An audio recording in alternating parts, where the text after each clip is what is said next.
First day collection.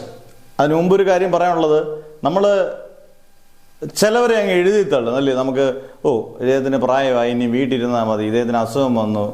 ആരും പ്രതീക്ഷിക്കത്തില്ല, പ്രത്യേകിച്ച് മമ്മൂട്ടിയുടെ കാര്യത്തിൽ. ഒരു 8 മാസം അവധി എടുത്തപ്പോൾ ഇനി കണക്കാണ്, മമ്മൂട്ടി തിരിച്ചു വരത്തില്ല. മമ്മൂട്ടി എന്ന് പറയുന്ന ഒരു നടൻ്റെ ഒരു ഹിസ്റ്ററി എടുത്തു നോക്കിയാൽ ചരിത്രം എപ്പോഴും വഴിമാറുന്ന ഒരാളാണ്. പ്രായം ഒരു സംഭവമേ അല്ല. 74 വയസ്സ് 75 വയസ്സ് അതൊന്നും ഒരു കാര്യമാക്കുന്ന നടനല്ല.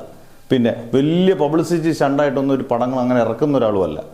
ഇപ്പം 2000 പോക്കിരി രാജോ രാജമാണിക്കോ അണ്ണൻ തമ്പിയോ ഒക്കെ ചെയ്തൊരു കാലഘട്ടത്തിന് ശേഷം പുള്ളി അങ്ങനെ ഭയങ്കര എൻ്റർടൈൻമെൻറ്റ് പടം ഒന്നും 2020 ശേഷം ചെയ്തിട്ടുമില്ല. എന്നാൽ പോലും കളങ്കാവൽ എന്ന് പറഞ്ഞ സിനിമയ്ക്ക് പ്രീസെയിലിൽ തന്നെ ഈ വർഷത്തെ 2ാം സ്ഥാനം നേടി.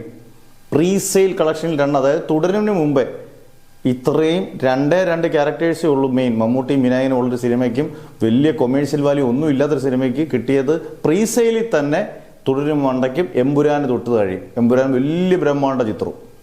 എന്നാൽ ഫസ്റ്റ് ഡേ കളക്ഷൻ ഞെട്ടിക്കുന്ന കളക്ഷനാണ്. First day world wide collection ഏകദേശം 14-15 കോടിക്കും ഇടയിലാണ് ഫസ്റ്റ് ഡേ കളക്ഷൻ. മമ്മൂട്ടിക്ക് പവറില്ല ബോക്സ് ഓഫീസിൽ. കളങ്കാവൽ പോലെ ഇങ്ങനൊരു ജോണർ ഒരു സിനിമയ്ക്ക് ഇങ്ങനൊരു കളക്ഷൻ കിട്ടണമെന്നുണ്ടെങ്കിൽ അത് മമ്മൂട്ടിയായിരിക്കണം, അതിനകത്ത് സംശയം വേണ്ട. വേറെ ഒരു നടനും ഇങ്ങനെയുള്ളൊരു സിനിമയ്ക്ക് ഇത്രയും കളക്ഷൻ കിട്ടുമെന്ന് എനിക്ക് തോന്നുന്നില്ല. ചിലപ്പം ഭയങ്കര എൻ്റർടൈൻമെൻറ്റ് പടത്തിന് ഭയങ്കരമായ കളക്ഷൻ കിട്ടിയേക്കാം. പക്ഷേ ഇങ്ങനൊരു സിനിമയ്ക്ക് ഒരാൾക്ക് കളക്ഷൻ ഇത്രയും കിട്ടണമെന്നുണ്ടെങ്കിൽ ആ നടൻ്റെ പേര് മമ്മൂട്ടി എന്നായിരിക്കണം.